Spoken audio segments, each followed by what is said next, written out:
তো আমরা সাধারণত দেখে থাকি যেটা বর্তমানে আমাদের ফ্রেন্ড সার্কেলের মধ্যে কেউ গ্রো করলে, কেউ ভালো বিজনেস করলে বা কেউ ভালো বড় চাকরি করলে আমরা খুবই জেলাস হয়ে যাই। এটা সবার ক্ষেত্রে বলছি না, কিছু কিছু মানুষ আছে যারা এটা খুবই জেলাস হয় বা ফিল করে জেলাসি।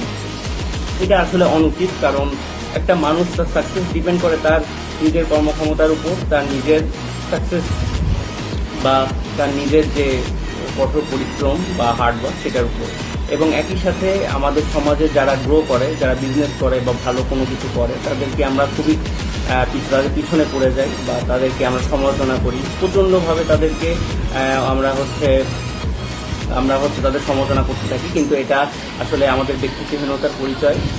বরঞ্চ আমরা অ্যাপ্রিসিয়েট করতে জানি না, অ্যাপ্রিসিয়েট করতে পারি না।